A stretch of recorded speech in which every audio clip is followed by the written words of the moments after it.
carismas, al servicio de la comunión evangelizadora. El Espíritu Santo también enriquece a toda la iglesia evangelizadora con distintos carismas. Son dones para renovar y edificar la iglesia. No son un patrimonio cerrado, entregado a un grupo para que lo custodie. Más bien, son regalos del Espíritu, integrados en el cuerpo eclesial. Atraídos hacia el centro que es Cristo, desde donde se encauzan en un impulso evangelizador. Un signo claro de la autenticidad de un carisma es su eclesialidad, su capacidad para integrarse armónicamente en la vida del santo pueblo fiel de Dios, para el bien de todos. Una verdadera novedad, suscitada por el Espíritu, no necesita arrojar sombras sobre otras espiritualidades y dones para afirmarse a sí misma. En la medida en que un carisma dirija mejor su mirada al corazón del Evangelio, más eclesial será su ejercicio. En la comunión, aunque duela, es donde un carisma se vuelve auténtica y misteriosamente fecundo. Si vive este desafío, la Iglesia puede ser un modelo para la paz en el mundo. Las diferencias entre las personas y comunidades a veces son incómodas, pero el Espíritu Santo, que suscita esa diversidad, puede sacar de todo algo bueno y convertirlo en un dinamismo evangelizador que actúa por atracción. La diversidad tiene que ser siempre reconciliada con la ayuda del Espíritu Santo. Solo Él puede suscitar la diversidad, la pluralidad, la multiplicidad y, al mismo tiempo, realizar la unidad.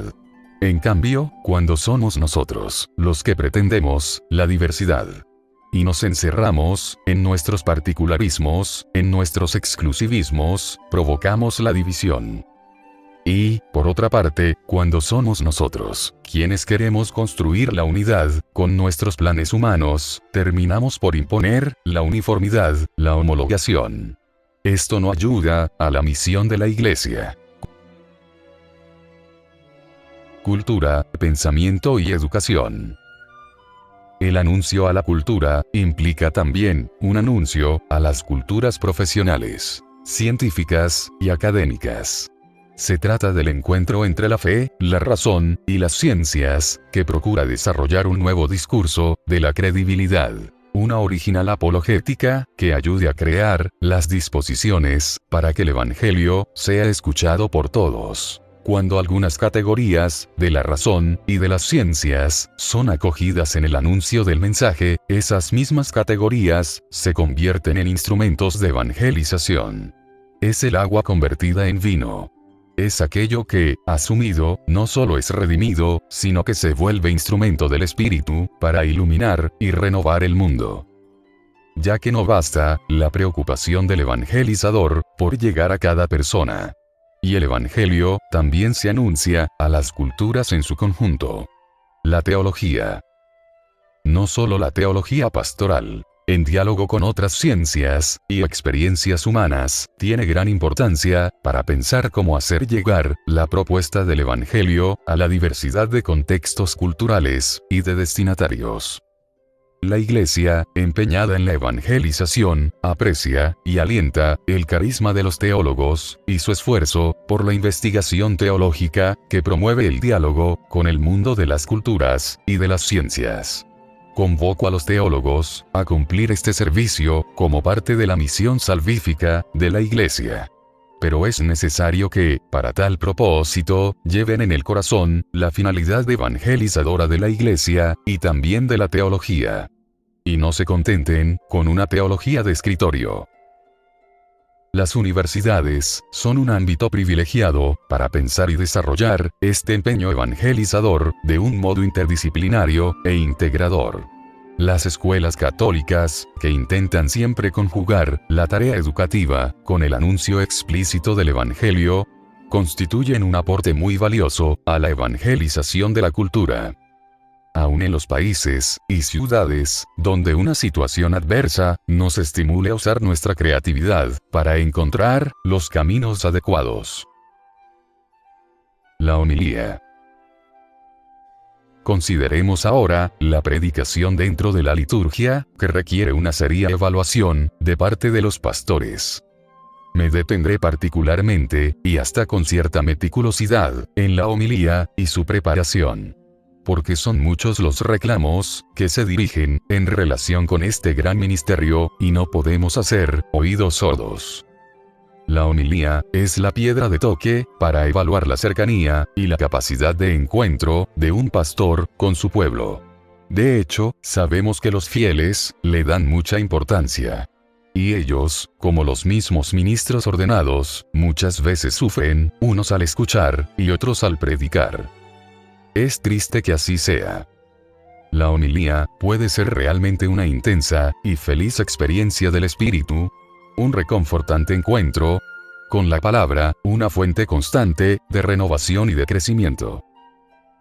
Renovemos nuestra confianza en la predicación, que se funda en la convicción de que es Dios quien quiere llegar a los demás a través del predicador, y de que Él despliega su poder a través de la palabra humana. San Pablo habla con fuerza sobre la necesidad de predicar.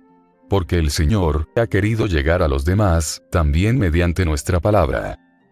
Con la palabra, nuestro Señor se ganó el corazón de la gente. Venían a escucharlo de todas partes. Se quedaban maravillados, bebiendo sus enseñanzas. Sentían que les hablaba, como quien tiene autoridad. Con la palabra, los apóstoles, a los que instituyó, para que estuvieran con él. Y para enviarlos a predicar, atrajeron al seno de la iglesia a todos los pueblos. El contexto litúrgico. Cabe recordar ahora que la proclamación litúrgica de la palabra de Dios, sobre todo en el contexto de la asamblea eucarística, no es tanto un momento de meditación y de catequesis, sino que es el diálogo de Dios con su pueblo, en el cual son proclamadas las maravillas de la salvación y propuestas siempre de nuevo las exigencias de la alianza. Hay una valoración especial de la homilía que proviene de su contexto eucarístico, que supera a toda catequesis por ser el momento más alto del diálogo entre Dios y su pueblo antes de la comunión sacramental. La homilía es un retomar ese diálogo que ya está entablado entre el Señor y su pueblo. El que predica debe reconocer el corazón de su comunidad para buscar dónde está vivo y ardiente el deseo de Dios. Y también donde ese diálogo, que era amoroso, fue sofocado o no pudo dar fruto. La homilía no puede ser un espectáculo entretenido, no responde a la lógica de los recursos mediáticos, pero debe darle el fervor y el sentido a la celebración. Es un género peculiar, ya que se trata de una predicación dentro del marco de una celebración litúrgica. Por consiguiente, debe ser breve y evitar parecerse a una charla o una clase. El predicador puede ser capaz de mantener el interés de la gente durante una hora. Pero así, su palabra se vuelve más importante que la celebración de la fe. Si la homilía se prolongara demasiado, afectaría dos características de la celebración litúrgica: la armonía entre sus partes y el ritmo. Cuando la predicación se realiza dentro del contexto de la liturgia, se incorpora como parte de la ofrenda que se entrega al Padre, y como mediación de la gracia que Cristo derrama en la celebración. Este mismo contexto exige que la predicación oriente a la asamblea y también al predicador a una comunión con Cristo en la Eucaristía que transforme la vida. Esto reclama que la palabra del predicador no ocupe un lugar excesivo, de manera que el Señor brille más que el ministro.